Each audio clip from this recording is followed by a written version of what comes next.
Hi students, in this module you are going to learn about the quality and the specifications of the raw materials and the finished products with respect to the food safety. Food is a composite of many ingredients and the food manufacturer must ensure that each and every component that goes into making the product finally is safe and free from the hazards.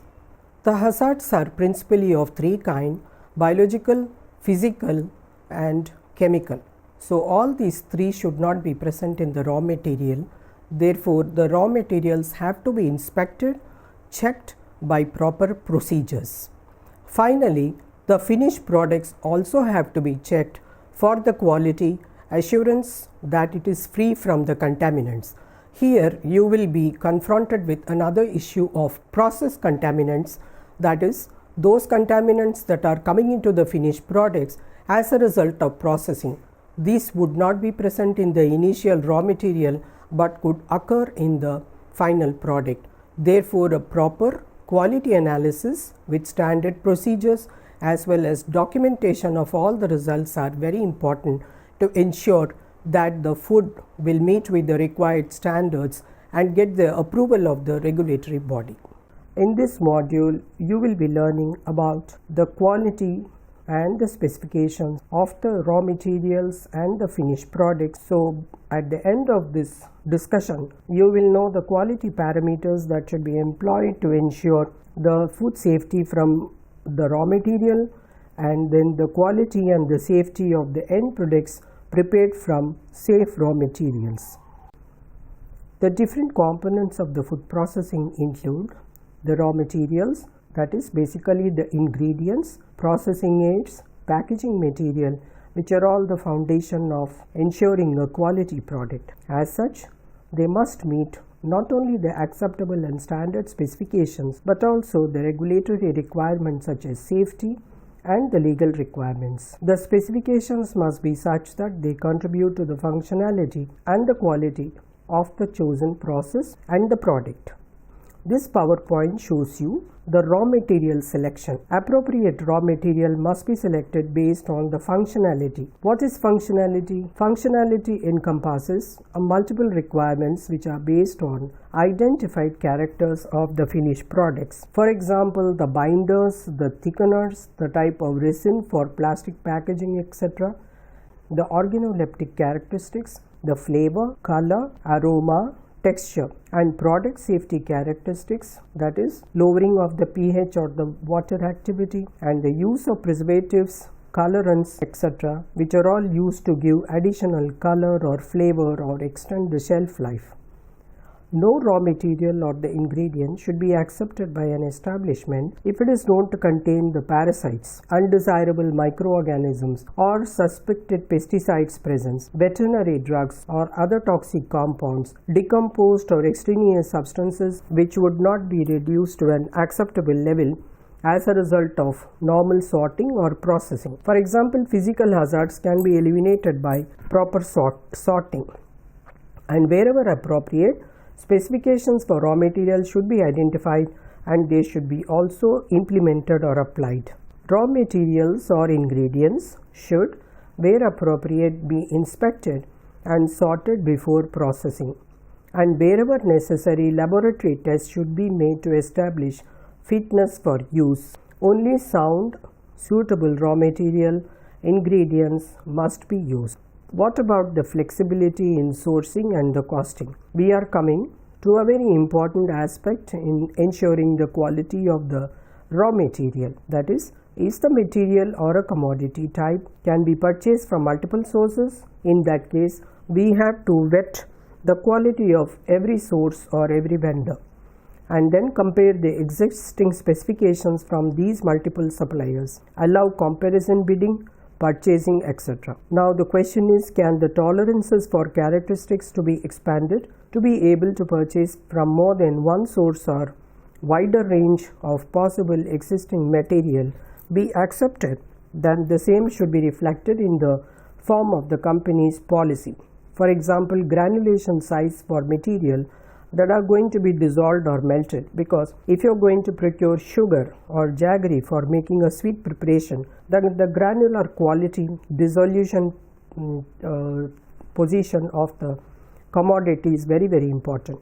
Similarly, can purchasing find a similar functionality material that may cost less or has fewer concern? Because the food manufacturer is ultimately doing business for profit, he would like to also have price competitiveness while ensuring a good quality. Therefore, the selection has to be based on important considerations. That is, if there is a raw material already in use with similar characters, can it be retained provided it's price-wise competitive? Depending on not whether it's an agricultural item, commodity item, or one with standard identity, general specifications can be used between multiple suppliers and it can be developed and maintained. For example, a granular size of a sugar from different vendors can be more or less comparative. The raw materials must fall under generally recognized as safe, or what is known in the food safety parlance as GRAS listing, as approved by the food regulatory body of the country. Ban on the use of genetically modified material, etc., will depend upon the legal status or the statute on the use of these items by the nations. Maximum levels for use both in the country of manufacture and the country of sale use depends on the food laws of both the countries. The raw material must also comply with the existing company or customer standards, namely, for example, the kosher meat, halal meat, organic products, gluten-free products, and so on and so forth. Specification requirement can be documented and it should be also recorded. Raw material storage. Refrigerated as well as a non-refrigerated, both should be stored in an appropriate manner. All the raw materials should be free from insect and rodent infestation.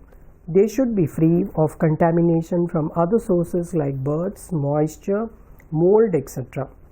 If bulk floor handling and storage is in use, then hose couplings inside and outside plant should be adequately protected from rodents because they could be destroyed. They should also be clean and then it should be in good condition. Dust collectors or ventilation bags at top of the bulk tank should be clean and insect free.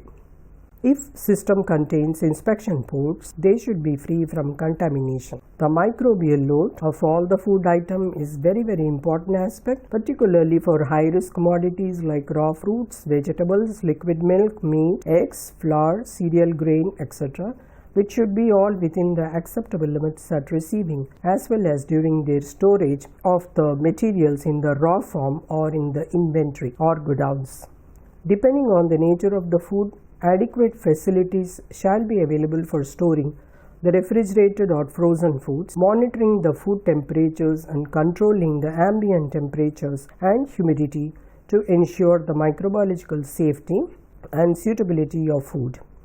In case of grain storage, fumigation should be done at regular intervals to ensure absence of microbial and pest activity. But at the same time, fumigation methods should be in compliance to ensure the health status of those who are spraying as well as the consumers. The residue should not come into the final product.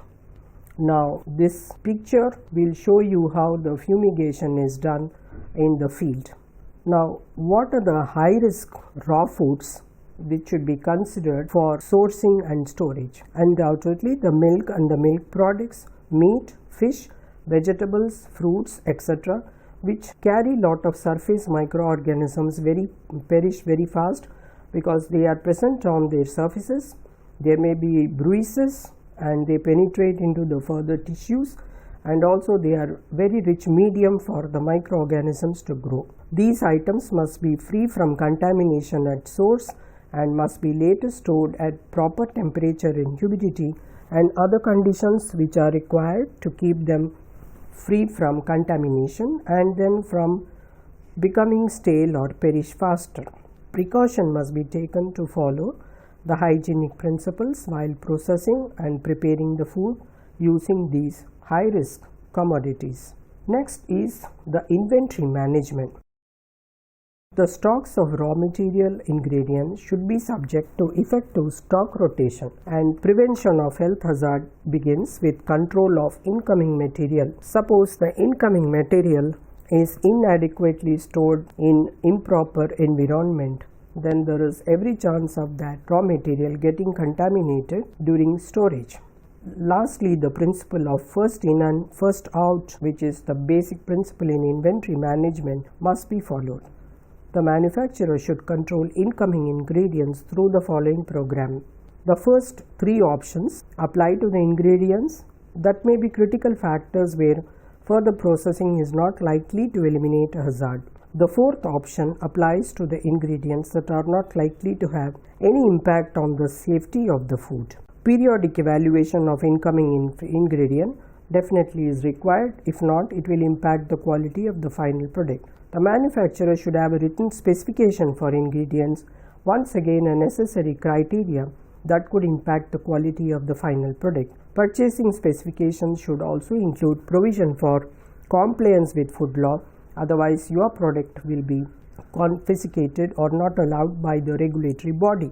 So the first three criteria are very important and have a direct impact on the safety of the food. The last one is the manufacturer should maintain a documented history of adherence to specifications for each supplier. That is, he must have the analytical results for the raw material as well as the end product. This is not likely to affect directly the food safety. However, there is a link indirectly with the systems that are in operation. A new history of adherence to specifications should be established when a firm changes suppliers, purchases ingredients from new supplier, or purchases a new ingredient from an existing vendor, or when spot checks do not agree with the certificate of analysis. Therefore, vendor certification is very important, and the following minimum requirement should be in place in any food business operator's center. The manufacturer should have a written specification for all ingredients. Manufacturer should have documentation to demonstrate adequate knowledge of the vendor's process. Example, the process flow charts on site evaluations, identification of critical control points, specifications, control limits, monitoring programs and frequencies, corrective actions taken, and the verification procedures. The manufacturer should also have data to demonstrate the capacity of the vendor's process to manufacture consistently within the specified limitations or the standards. Prior to implementation of a periodic monitoring program, the firm should analyze an appropriate number of consecutive lots to establish a historical database and confirm adherence to the specifications. The manufacturer should conduct periodic monitoring, verify the adherence to the specification. He should also conduct vendor audits to validate the status of the vendor certificate program. These are all basically the essence of a good manufacturing practice. Next is the Occupational Safety and the Health Administration, also known as OSHA. What are the OSHA's considerations? The safety of materials such as toxic, inflammable, or irritants need handling in a very safe manner, and the facility for the same must be available with the FBO. The food handlers must know of the safe handling procedures, particularly when the nature of the product is in question. For example, an irritant like chili powder, one has to be very careful while handling. Product safety considerations. Historical information about the raw materials can be obtained from the literature. The company can also conduct a HACCP to assess potential biological, chemical, physical hazards affiliated with the raw material, as well as affiliated prerequisite programs and downstream prevention, elimination, reduction steps for identified hazards, which may be physical, chemical, and biological. It's not that only one contaminant can be there. Any two or three or all or one can be present, and they are not mutually exclusive for the presence. If there is a need for a new procedure, for example an allergen program and or validation over the existing procedures, it can be included or revised. In any food manufacturing units, facility and equipment capabilities are also very important. The plant must be technologically appropriate to handle the material. a machinery used should not change the characteristics of the ingredient. For example, where extrusion technology is used, the screw size, the torsion, etc. are all very important to get quality product and which conform to the standards which are specified by the FBO. It should be capable of handling the raw materials of specific particle size, designed by suitable, and not introduce process contaminant. For example, from conveyor belts, lead can come as a contaminant. Iron particles can come into tea while the shearing or the breaking of the tea leaves are being done. Water, as I have mentioned earlier, is an important ingredient, and only potable water should be used for food preparation. Potable water is defined under standards of Codex as well as standards of Bureau of Indian Standards as well as by FSSAI. They have specifications with regard to presence of coliform bacteria, presence of pesticides, presence of trace elements and other contaminants. It should conform to the standard prescribed limits, and water should meet the requirements of all the regulations. It should be analyzed by the manufacturer or by the municipality or frequent intervals to confirm its potability, and the same information should be available for check by any regulatory body. Water from other sources other than the municipal supplies may be used, but they should also be conforming to the standards that are prescribed by the FSSAI regulations. Ice and the steam, again, when they are used as an ingredient in the production or when they come directly in contact with the food, it should be made from potable water and protected from contamination. But for other purposes where directly it's not coming in contact with the food, for example, water used in fire control, water used for washing or other purposes, cleaning, for example, the place need not be potable water but should be reasonably clean and hygienic.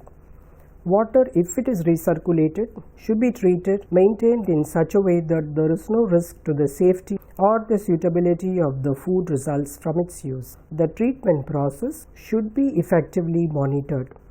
The recirculated water which has received no further treatment and water recovered from processing of food by evaporation or drying may be used, provided its use does not constitute a risk to the safety and suitability of food. There should be no cross connection between potable and non-potable water supply.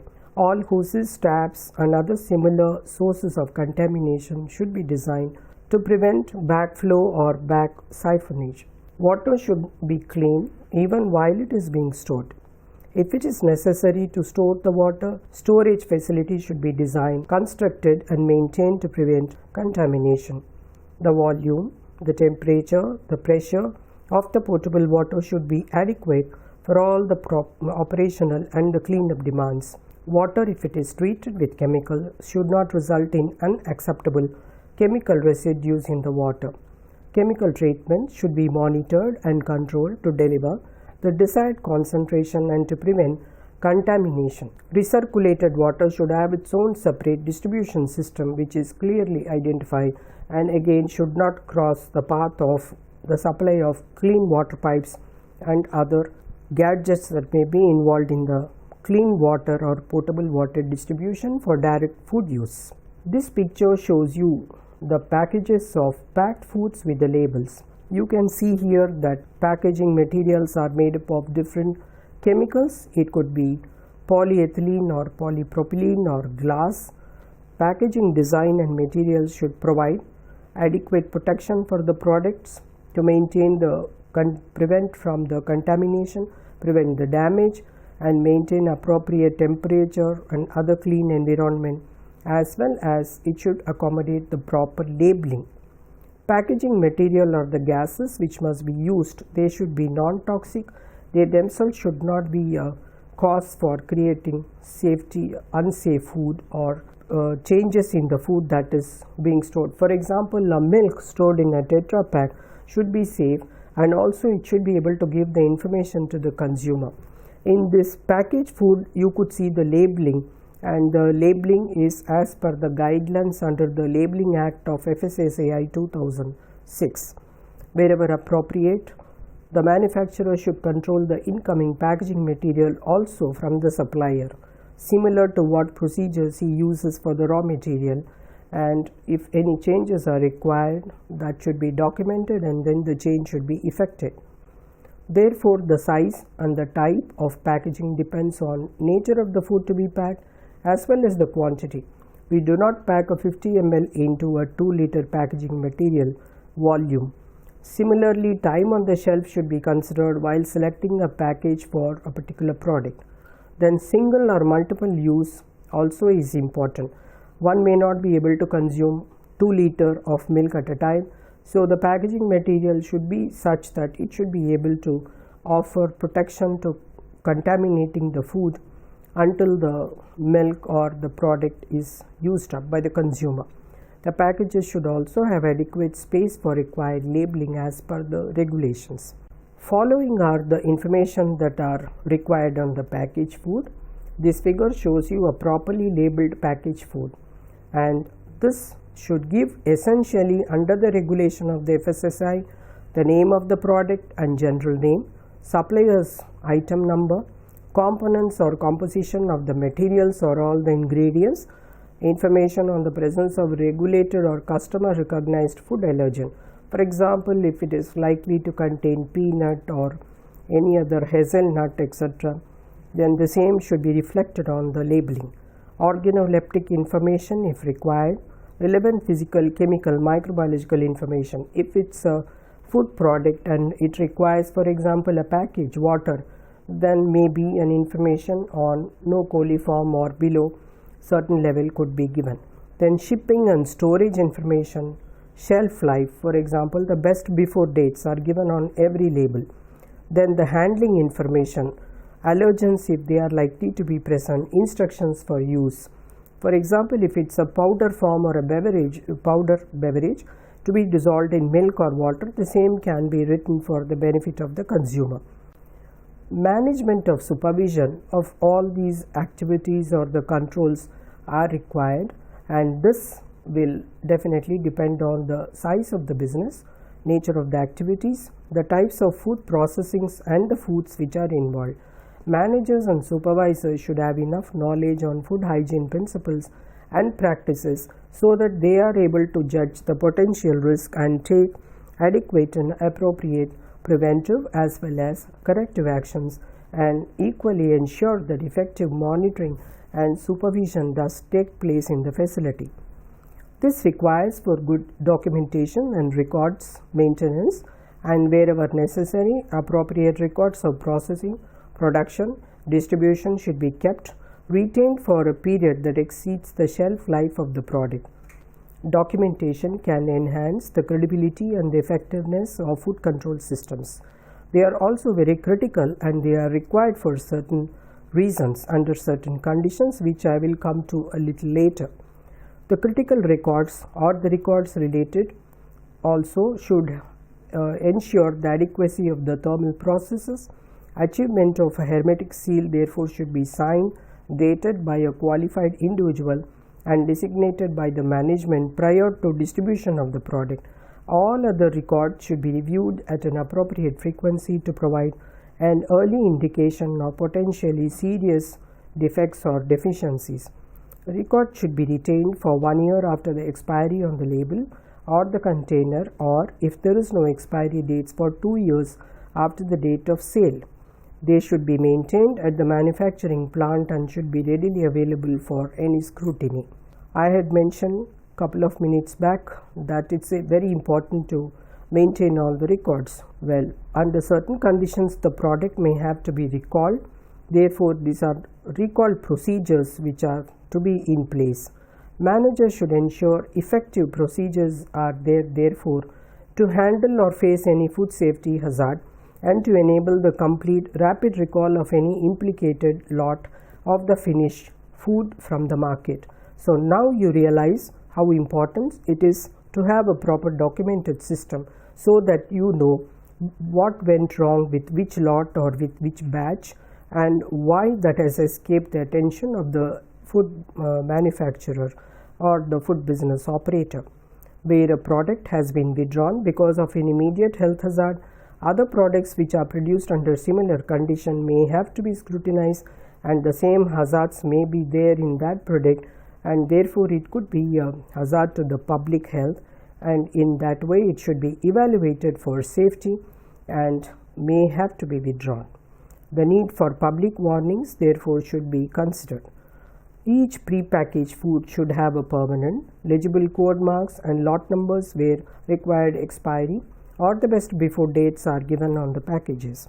Therefore, product inspection is a very important procedure, and every product that comes out of the unit should be verified for quality and consistency. Before a batch of product leaves the factory, it must pass a battery of tests which are known as positive release tests to confirm that it is safe for human consumption, or it may be even animal feed and animal consumption. Quality tests have to be performed to verify the product compliance with internal and external standards, including for harmful chemicals or microorganisms in the material used and the environment of operation and in products. Tests for allergens may have to be conducted if it is applicable. Therefore, analytical informations all should be there for every product, and these include the food safety parameters or tolerances such as biological, chemical, physical characteristics, biological information, that is microbiological limits for pathogens such as Salmonella, Listeria, monocytogenes, chemicals in the case of fortified foods, the fortification level, sulfite levels, heavy metal content, etc. Physical, that is size and the foreign particles, etc. if it is required. Functionality or the quality. These parameters would include characteristics that can impact the functionality of the material or adversely impact the product. Biological are again the microbiological limits for spoilage organisms or indicators of poor sanitation, including the total plate count, yeast, mold, coliform count, etc. And chemicals, in the case of chemical, it is the concentration levels or the purity. For example, for additives, we have certain CAS numbers and also the numbers which indicate the purity. Then physical characters such as viscosity of a product, color, insect, crush, strength of material, etc. may be included. Finally, the product has to be transported from the manufacturing unit to the retailing centers.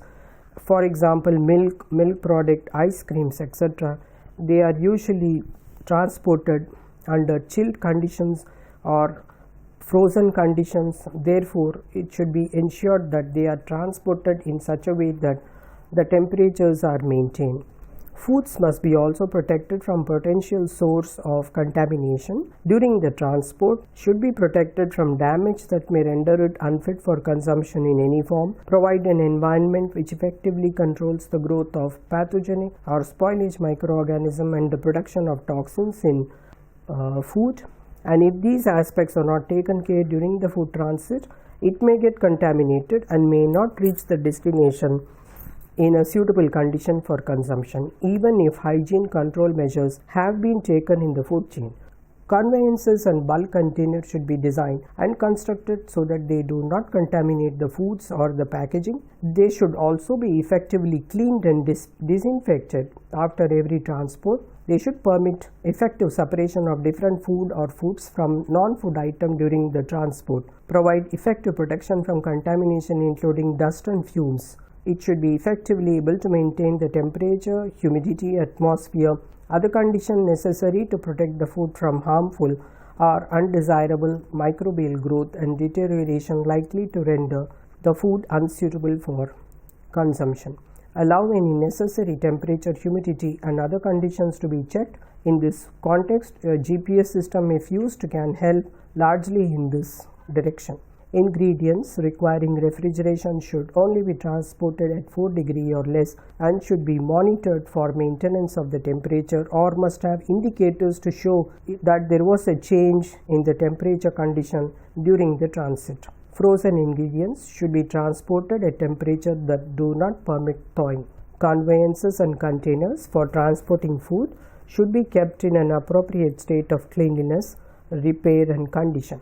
Where the same conveyor or container is used for transporting different food or non-food, effective cleaning and disinfection should take place between the loads. Where appropriate, particularly in bulk transports, containers conveyances should be designated, marketed for food use only, and should not be used to transport other materials as well. They should be inspected by the manufacturer on receipt and prior to loading in order to ensure they are free from contamination and suitable for transportation of food. The manufacturer should have a program in place to demonstrate the adequacy of cleaning and sanitizing. For example, for bulk containers, a clear written statement on the sanitizing procedures indicating the frequency of the procedures, indicating the names of the disinfectants used, etc. all should be available with the date on which these operations were done. They should be loaded, arranged and unloaded in a manner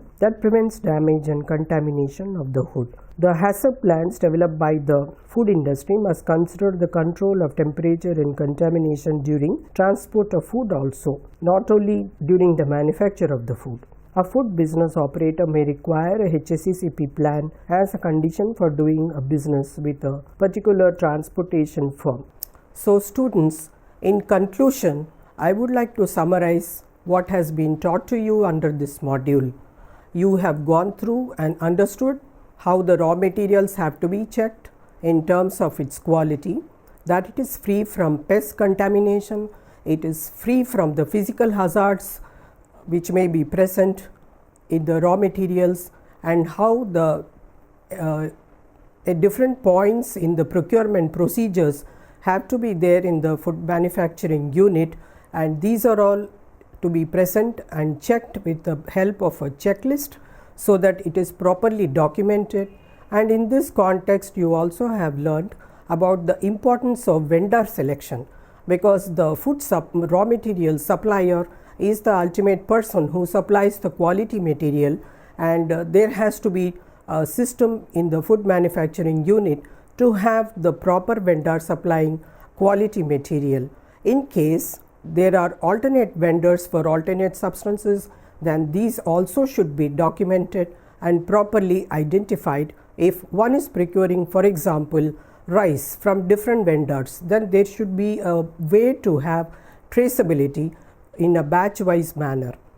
The food manufacturers also use important procedure to ensure the food safety, which is called as the hazard analysis at the critical control point, or what is known as HACCP analysis. You have learnt in this section about that in detail, and therefore we are sure that the raw material is good, and during the processing also at every step critical points are identified and the materials are checked now and then so that it is free from the contaminants. As I mentioned to you in the introduction, the finished products are likely to have some contaminants which may be coming in from the machinery or due to the changes occurring chemically in the products, so that we should have an analysis done for the quality specifications so that it meets the national standards, and if it is an export food commodity, then it should meet with the international standards or with the food safety regulation which may be existing in that country.